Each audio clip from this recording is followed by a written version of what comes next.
जिस तरह संजय निषाद का जिक्र आपने किया, उनको लेकर भी लगातार संभावना है, क्योंकि आप देखेंगे जो 2022 में उनको 15 कह सकते हैं सीटों के ऊपर बीजेपी ने लड़ने का मौका दिया था। उसमें से 6 सीटें जो है संजय निषाद की पार्टी निषाद पार्टी चुनाव में जीतती हुई दिखा प्रयास कर रहे हैं। वहीं संजय निषाद उतनी ज्यादा बयानबाजी नहीं करते, लेकिन अब जिस तरीके से वो अपनी बात को रखते हुए दिखाई पड़ते हैं कि अगर उनको उनके मन मुताबिक सीटें नहीं मिली या जो वो चाहते हैं अगर वो चीजें नहीं हुई तो बीजेपी के बरामदे में बैठे हैं।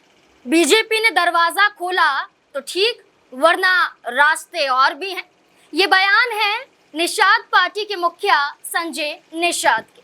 आखिरकार इस बयान से क्या मायने निकाले जाए? 2027 में उत्तर प्रदेश में विधानसभा चुनाव है और चुनाव के मद्देनजर जहां ओम प्रकाश राजभर बार बार दबाव बना रहे हैं भारतीय जनता पार्टी पर कि बीजेपी के सामने अपनी मांगे हमने रख दी हैं और हमें मन मुताबिक सीटें मिलनी चाहिए। अतरोलिया पर भी बड़ी मांग करते हुए ओम प्रकाश राजभर नजर आते हैं। ना सिर्फ मांग, वो सीधे से दावा ठोकते हैं कि इस सीट से चुनाव में उतरेंगे और यही सीट संजय निषाद की सीट है, उनकी पार्टी की सीट है। अब ऐसे में चर्चा ये हो रही है कि एक तरफ ओपी राजभर हैं जो मुश्किलें बढ़ा रहे हैं, तो दूसरी तरफ अब संजय निषाद का बयान सामने आ जाता है। इस बयान से क्या मायने निकाले जाएं कि क्या संजय निषाद भी दूसरे रास्ते की तलाश में है?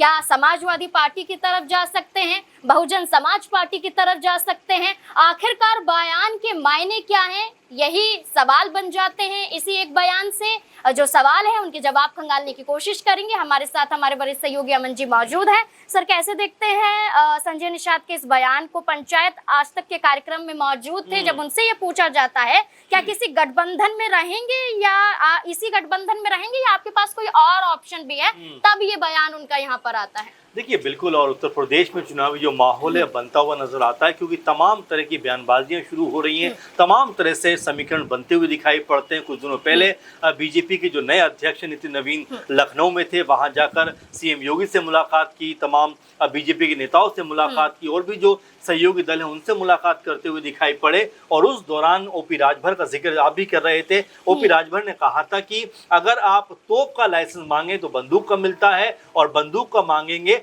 तो कट्टे का मिलता है। यानी जो सीटों की बात वो कर रहे थे, क्योंकि ये भी कहा जा रहा था कि वो 40 से 50 सीटों की मांग बीजेपी से कर सकते हैं, लेकिन हो सकता है उनको बता दिया गया हो कि भाई इतनी सीटें आपको दी जा सकती हैं। वहीं जिस तरह संजय निषाद का जिक्र आपने किया, उनको लेकर भी लगातार संभावना है, क्योंकि आप देखेंगे जो 2022 में उनको 15 कह सकते हैं सीटों के ऊपर बीजेपी ने लड़ने का मौका दिया था। उसमें से 6 सीटें जो है संजय निषाद की पार्टी निषाद पार्टी चुनाव में जीतती हुई दिखाई पड़ी। लेकिन अब 4 से 5 साल के बाद क्या बड़ा फेरबदल यहाँ पर होता हुआ दिखाई पड़ेगा? क्योंकि आप देखेंगे उस समय बीजेपी के साथ में अपना दल सोनेवाल थी, इसके अलावा संजय निषाद की पार्टी थी, लेकिन अब 2 बड़े दल यानी ओपी राजभर और जयंत चौधरी की पार्टी आरएलडी वो भी जुड़ गए हैं। तो ऐसे में सीटों का बंटवारा करना बीजेपी के लिए आसान नहीं होगा।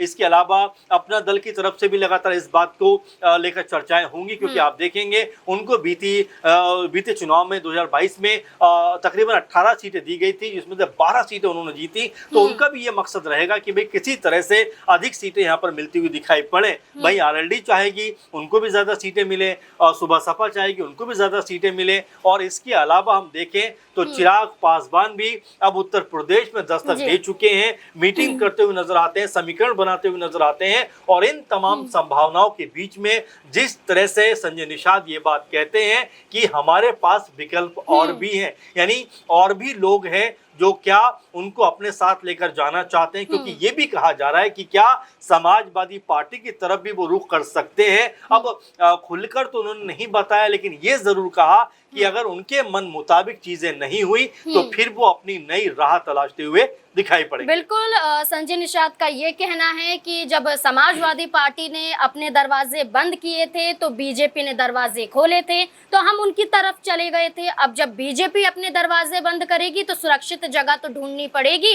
और इसकी तलाश तो राजनीति में अक्सर होती रहती है, क्योंकि अवसरवादी राजनीति कहा जाता है। अब ऐसे में संजय निषाद का ये बयान आता है। एक बयान वो ये भी कहते हैं कि छोटे दलों को दरकिनार करना ऐसी बड़ी पार्टियों को कहीं ना ना कहीं उन्हें नुकसान भी झेलना पड़ सकता है। उनका ये कहना है कोई चाहे जैसा व्यवहार कर ले ये संभव नहीं है। इससे पहले ये बयान दिया था कि छोटी पार्टियां हैं तभी आप सत्ता में टिके हुए हैं, वरना आप सत्ता तक नहीं पहुंचते। आप सीधे सीधे जो सत्ता में है यानी कि बीजेपी, आप उसको चुनौतियां देते हुए नजर आ रहे हैं। क्या यहाँ पर ये नाराजगी ओम प्रकाश राजभर की वजह से है या खुद बीजेपी के बयानों के जरिए संजय निषाद की नाराजगी दिखाई देती? दो बातें हैं। पहली बात तो ये कि ओपी राजभर जिस तरीके से लगातार बयानबाजी कर रहे हैं, अपना माहौल बनाने का प्रयास कर रहे हैं, वहीं संजय निषाद उतनी ज्यादा बयानबाजी नहीं करते हैं। लेकिन अब जिस तरीके से वो अपनी बात को रखते हुए दिखाई पड़ते हैं कि अगर उनको उनके मन मुताबिक सीटें नहीं मिली या जो वो चाहते हैं अगर वो चीजें नहीं हुई तो हो सकता है कि वो भी यहाँ पर अपना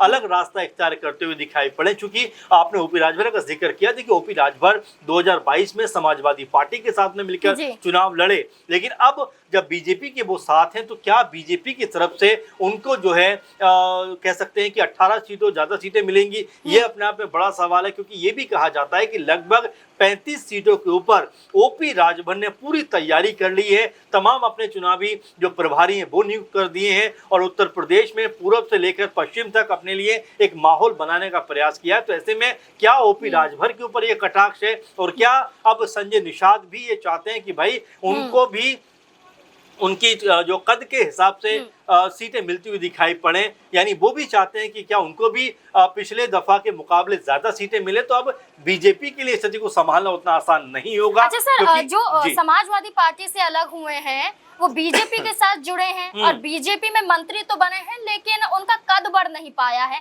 लेकिन समाजवादी पार्टी को हमने लोकसभा चुनाव में देखा कैसे 37 सीटों के साथ एक बड़ी पार्टी बनकर सामने आई और ये कहा जा रहा है कि विधानसभा चुनाव में ही ऐसा होगा, क्योंकि सितंबर में वो रथ यात्रा निकालने की तैयारियों में है। समाजवादी पीडीए रथ यात्रा निकाली जाएगी और इस यात्रा के जरिए पीडीए के माध्यम से लोगों को जोड़ने की कोशिश की जाएगी। क्या लगता है सपा के इस कदम को लेकर? देखिए, तमाम तरह से देखा जाए तो समाजवादी पार्टी लगातार अपने माहौल बनाने का प्रयास तो कर रही है। पीडीए की बात करती है, अब रथ यात्रा की जो है बात निकलकर सामने आती है, लेकिन उससे बड़ी बात की जो लगातार जो माहौल बनाने की बात होती है उत्तर प्रदेश में, चूंकि ओपी राजभर ये बात कहते हैं कि जो राजनीति है ये घरों में बैठ के नहीं होती, ये जो है पीसी और एसी वाले रूम में नहीं होती, बल्कि आपको बाहर निकलना पड़ता है। तो क्या ओपी राजभर की बात को लेकर अब ज्यादा सीरियस हो गए हैं अखिलेश यादव, इसीलिए इस तरह की बात को कहते हुए नजर आते हैं? लेकिन हाँ, चुनाव से पहले अपने लिए चुनावी माहौल कहीं ना कहीं बनाना अब हर पार्टी के लिए जरूरी भी हो जाता है। और यहाँ पर अखिलेश यादव या उनकी पार्टी जिस तरह का ऐलान यहाँ पर करते हुए दिखाई पड़ते हैं कि भाई सितंबर के महीने में हम रथ यात्रा के जरिए लोगों को जोड़ने का काम करेंगे। अब ये यात्रा के जरिए कितना लोगों को जोड़ पाते हैं, क्योंकि 2024 में उनके पाले में 37 लोकसभा सीटें आई, तो क्या उसी का असर उत्तर प्रदेश में अब देखने को मिलेगा? क्योंकि बीजेपी के लिहाज से लगातार ये बात कही जा रही है कि 2 बार से सत्ता में होने के बाद क्या बीजेपी के खिलाफ भी कोई एंटी इनकम्बेंसी है, क्या सीएम योगी के फेस को लेकर कहीं कोई विरोधाभास है? इस तरह की चीजें निकल के सामने आती हैं और इन सब के बीच में क्या अखिलेश यादव अपने लिए कोई जगह तलाश कर सकते हैं? क्योंकि एक वर्ग ये भी कहता हुआ नजर आता है कि देखिए, लोकसभा चुनाव अपने आप में अलग मायने होते हैं, लेकिन विधानसभा चुनाव आते आते जो चीजें हैं, जो मुद्दे हैं, वो बदलते हुए दिखाई पड़ते हैं। इसीलिए अखिलेश यादव की लड़ाई जो है या अखिलेश यादव का जो संघर्ष है वो कितना कामयाब हो पाता है ये तो चुनाव परिणाम बताएंगे। लेकिन सीएम योगी को या यूं कहा जाए बीजेपी को सत्ता से हटाना अभी इतना आसान नजर नहीं आता। बिल्कुल, संजय निषाद, ओम प्रकाश राजभर, ये ऐसे दल जो समाजवादी पार्टी के साथ थे लेकिन अब बीजेपी के साथ हैं। मांग है कि उनकी सुनी जाए। जहां ओम प्रकाश राजभर के जो बड़बोलेपन के जरिए समाजवादी पार्टी को वो घेर रहे हैं अपने बयानों के जरिए, ये साफ नजर आता है कि उनके अंदर या तो डर है या तो फिर उन्हें इतना आत्मविश्वास है कि जो कहेंगे वो भारतीय जनता पार्टी मान लेगी। लेकिन वहीं संजय निषाद कहते हैं कि गलत सलाहकारों में घिर गए हैं ओम प्रकाश राजभर, इसलिए बयानबाजी कर रहे हैं। अब देखना होगा कि एक तरफ बयान है तो दूसरी तरफ कदम है और उत्तर प्रदेश में चुनाव है। अब चुनाव के लिहाज से आने वाले समय में क्या बागी तेवर भी इख्तियार कर सकते हैं ये जो 2 बड़े चेहरे हैं? आपको क्या लगता है इस पूरे मुद्दे को लेकर? अपनी राय हमारे साथ जरूर साझा करें। धन्यवाद।